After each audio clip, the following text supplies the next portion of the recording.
has said to me that our spirits are ready. And it took me a while to decipher that. Though I already gave that message in 2004. But I had to recap it, and the Lord reminded me that we are undergoing a metamorphosis. We are actually transiting from, there's a word for it, and we are transiting from one species into another. Freak occurrences are taking place in us right now. So there are some of our genetical genes that are being switched off in the physical realm, and our spiritual genes are being switched on. So we're changing. We are in a change from going from the physical into the spiritual, you see. But it's the heart in us that will determine whether we enter into the throne room, if I may put it like that. And so I've been reading the book of Samuel, the first book of Samuel, chapter 1, and I've been reading about Hannah and Hannah's petition and prayers to the Lord. It seems as though Hannah was a chosen soul, I'm going to say.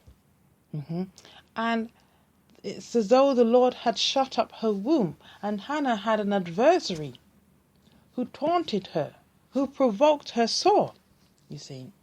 And it wasn't until Hannah's husband spoke to her, Elkanah, and put an inquisition on her, inquired on her, that Hannah shifted in her mindset. She shifted in her consciousness, and she came into a realization of what the petition or the words of her husband. And now Hannah began to realize the bitterness of her soul. And I want to have a look at that. She realized the bitterness of her soul, and she changed her whole stance and began to pray to the Lord. And when I said pray to the Lord, she prayed to the Lord. That means Hannah aligned her heart in the ways of the Lord. She aligned her thoughts in the ways of the Lord, you see. And so therefore the whole of her way is in the way of the Lord. And the Lord said through the prophet Isaiah that my thoughts are higher than your thoughts and my ways are higher. So Hannah had to make that adjustment. She had to make that change. And the Lord woke me up one night over a year or so ago, and I found myself just writing. I had a notebook and a pencil at hand, and I began to write what was going through my thoughts 3 o'clock in the morning. And when I went back to sleep, and then I rose again, and I read what I wrote, and I thought, well, that's what I was thinking. You know, I said, Lord, did you really speak to me here? Because I heard you say, write down what's going through your mind, and I wrote down, but that's my daily thoughts. So I put the notebook aside, but then after 9 months, I looked at the notebook, and I realized the Lord had actually spoke to me. He was answering my prayers. And it was a completely new story. There was a friend I hadn't seen for a while, and I met up with her at a meeting, but she seemed a bit distant. And the Lord said to me, because when you moved to towns, you cut off from her. And she was quite hurt. And I thought, oh my dear, I didn't intend to cut off with her, but it's just that I had a lot going on for me, and my traveling to work was taking me 2 hours there and back. So my time was in a lot of was taken up. So it was unintentional. And then I realized why she was so distant. And then the Lord said to me, if you want to change your life, change your habits. Change your habits. And I'm still finding that a challenge to change my habits. But you know, I've also come to realize that I need to pray to the Lord, that His Spirit will enable me to change my habits. You see, I'm not able to do it. The word of the Lord came to me, but now I need the Lord. I need to pray to the Lord, you see.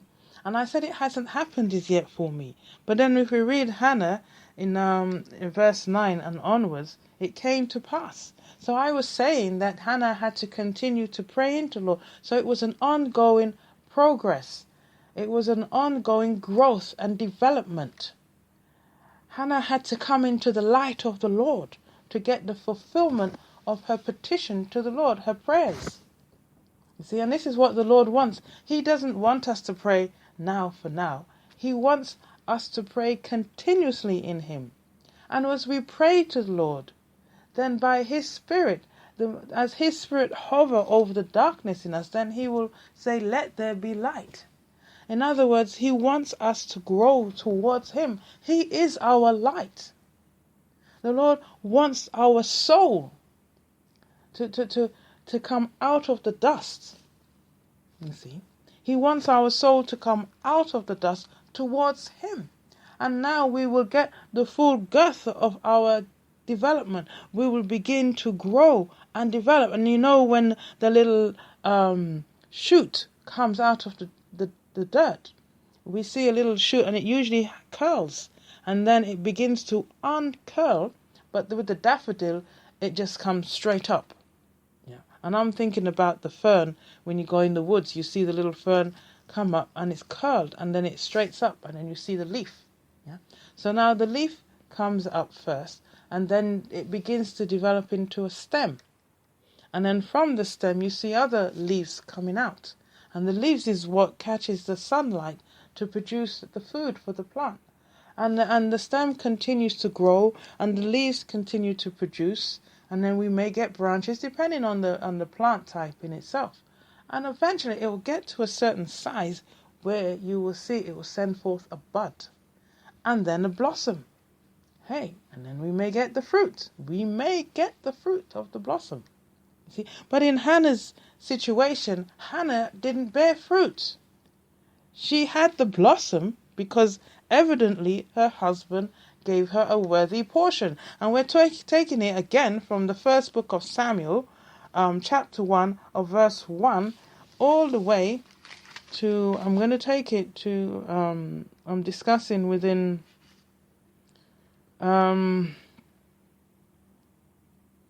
taking it to verse 20, okay?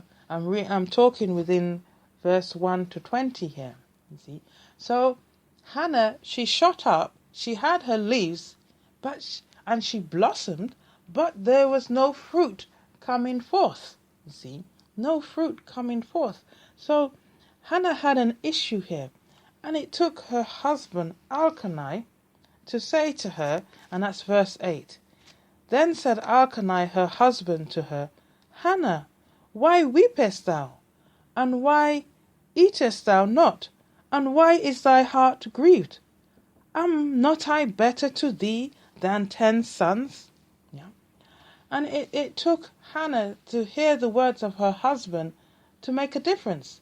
Because prior to that, in verse 6 it says, and her adversary also provoked her sore, for to make her fret, because the Lord had shut up her womb. And as she did so year by year, when she went up to the house of the Lord, so she provoked her. Therefore she wept and did not eat. Okay. Then Elkanah, her husband, said to her, yeah, and he wants to know, why are you weeping? Yes. Why do you not eat? And I was saying last week that eat means knowledge. Where is your knowledge in the Lord? Where is your comfort in the Lord? Where is your joy in the Lord? Where is your trust and your faith in the Lord? That's what Elkanah is saying to his wife. You see? And then he says, weepest thou? And he says, you're bringing through floods of water. You're calling up the waters. You're in high tidal. And I think this is something to do with the moon now. She's got the light of the moon. She's coming out in the nighttime and not in the daytime. You've got the light of the moon. You're calling high tides right now, Hannah. You're stirring the emotions. You're going deep within. Yeah.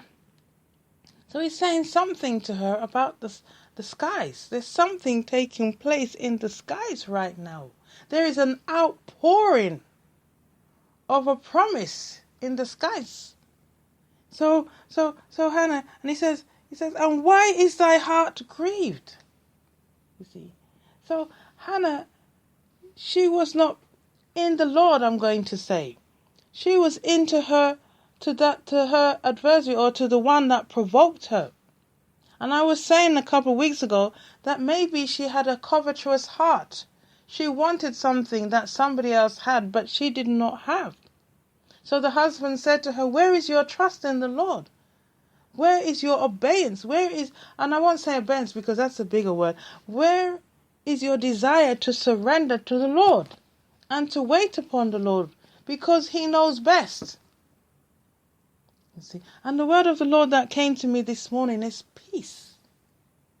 The Lord says, have your peace in me, for I will do the good work in you. You see? So Elkanah is saying to his wife, where is your peace in the Lord? You see? And now Blog Talk Radio is in the next minute or so is going to say that it's coming to an end, and it's going to be with a loud dong. Okay, so bear with it, because I've noticed that all the same, it still allows me to record. Oh, you see? Oh, good. So, I'm going to put a dong on speaker.com. Joycelyn Linton's track, Preparing for the Sabbath. Hi, I have a guest on. Has logged out. Oh no. Well, it says I've logged out, but I haven't. 6 seconds. Oh, gosh. Bear with me on this one. It's saying that I've logged out. I don't know why I've logged out.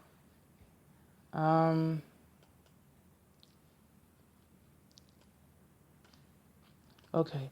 So, I'm just going to re-advert myself because it's saying that I've logged out on the chat room. I don't know how I logged out on the chat room. I haven't done anything such thing. Okay. So, we'll get back into the chat room. Alright. And let me just say hi to myself. Okay. So, I think I'm back in the chat room now. Okay. So, welcome to the show. This is Joycelyn Linton coming into the higher calling. Today is the 19th day of the 4th month of April 2017, and the time now is 11:14 a.m. And I'm just getting into a swing of a message. I was hoping to keep it concise within 30 minutes, but I swayed into talking about the sun, and now I'm talking about the moon. So I think there is an outpouring taking place. So listen here, folks, because we want to tap into these potential energies. We don't want to miss the moment right now. Are you listening to me? I'm talking from the suburbs of London. Are you listening to me now, folks? Hey, this is an auspicious time. I went into talking about the sun. Now I'm talking about the moon. So listen here. So Hannah, her heart grieved. And it sounds like something's happening with the night and the moon, because it seems as though she's under the moonlight. Blue moon, you saw me here on my own, without a love of my own. But she did have a love. She had the love of her husband, you see. So we're gonna play with this one a bit more. We're gonna play with the words here, because I'm on fire now. Can I tell you this, folks? I'm heating up. I'm in the sun, and I'm looking down on you on the earth, and I'm just waving. Excuse my words here. I'm just toying with the words here because I'm getting quite excited right now. So, and I can really talk, but I'm going to keep it concise here. So, and why is thy heart grieved? You see? So her heart, and I'm saying that the heart is the mind of the Lord. Coming into the mind of the Lord. And so if it's grieved, that means it's at a loss. Yeah? So why is your heart not in the way of the Lord? Why is your thoughts not in the Lord? So something has been lacking in Hannah. See, but I was querying a couple of weeks ago, and even last week, that Peninnah, and when the time that Elkanah offered, he gave to Peninnah his wife, and to all her sons and her daughters portions. But unto Hannah he gave a worthy portion, for he loved Hannah. But the Lord had shut up her womb. And it makes you wonder, why did he seem to have a favor